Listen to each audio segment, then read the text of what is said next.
Di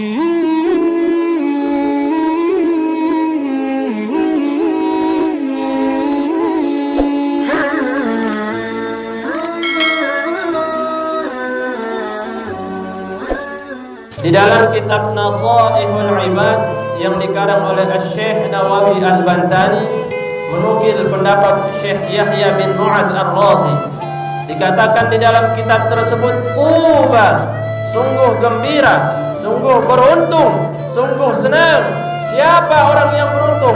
Siapa orang yang gembira? Siapa orang yang senang?" Yang pertama, lima tarakat dunya qabla an tatrakahu. Orang yang meninggalkan dunianya sebelum dunia yang meninggalkannya. Maksudnya bagaimana? Orang yang meninggalkan dunianya sebelum dunia yang meninggalkannya. Maksudnya orang tersebut berani mengorbankan dunianya untuk kebaikan. Orang tersebut berani mengeluarkan hartanya untuk kebaikan. Orang tersebut berani menafkahkan sebagian hartanya di jalan Allah Subhanahu wa taala, membantu saudara-saudara yang lainnya yang memerlukan bantuan. Inilah orang yang meninggalkan dunianya sebelum dunianya habis entah kemana dan meninggalkannya. Makanya orang yang meninggalkan dunianya sebelum dunia yang meninggalkannya merupakan salah satu orang yang beruntung, merupakan salah satu orang yang bahagia dan gembira. Allah katakan di dalam Al-Quran, "Wa ma anfaqtum min syai'in fa huwa yukhlifuhu." Dan barang apa saja yang kalian nafkahkan, barang apa saja yang kalian keluarkan untuk hal kebaikan, kata Allah Subhanahu wa taala, fa huwa yukhlifuhu, maka Allah Subhanahu wa taala akan menggantinya.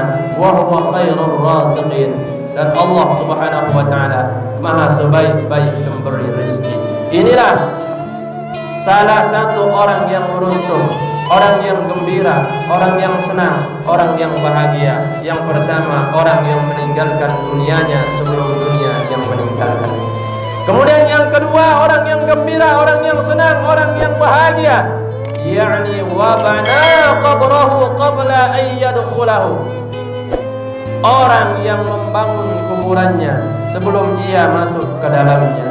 Kita semua yang hadir di sini pasti bakal meninggalkan dunia yang fana ini.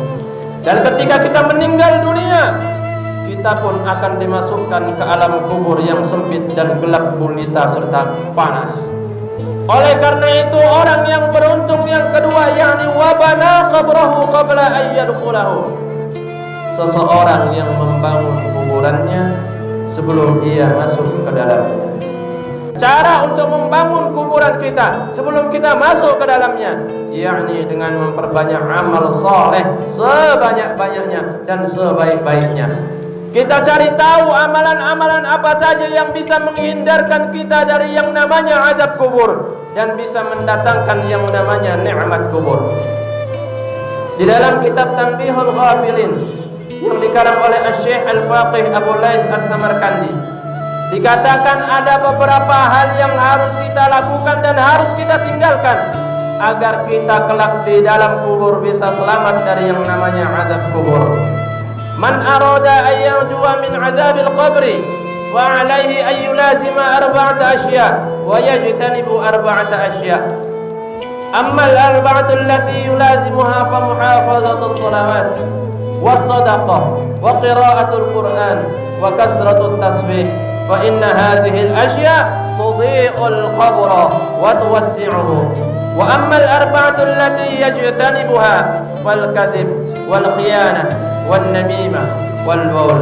Inilah 4 hal yang harus kita lakukan dan 4 hal yang harus kita hindarkan agar kita bisa selamat dari yang namanya azab kubur, agar kita bisa mendapatkan yang namanya nikmat kubur. Yang pertama yang harus kita lakukan, pemuhafazatus shalawat. Kita jaga sholat maktubah, kita jaga sholat wajib, saudara-saudara. Satu-satunya ibadah yang tidak ada toleransi wajib tetap dilakukan, yakni sholat. Puasa itu wajib, puasa Ramadan itu wajib. Tapi ada orang-orang yang tak wajib berpuasa di bulan Ramadan. Siapa? Faman kana minkum maridan aw ala safarin fa iddatun min ayyamin ukhra. Salah satu orang yang tak wajib melaksanakan puasa Ramadan, yakni orang yang sakit bisa diganti di hari yang lain. Kalau tidak mampu menggantinya di hari yang lain, membayar fidyah. Kalau tak mampu membayar fidyah, dikasih fidyah. Zakat begitu juga, tidak semua orang Islam wajib mengeluarkan zakat mal. Hanya orang-orang tertentu saja yang cukup haul dan nisabnya. Kalau mempunyai uang sebanyak 85 gram emas, maka baru wajib mengeluarkan zakat mal sebanyak 2,5%. Kalau tidak mempunyai uang sebanyak 85 gram emas, maka tidak wajib mengeluarkan zakat mal. Begitu juga haji. Man istata'a ilaihi sabila.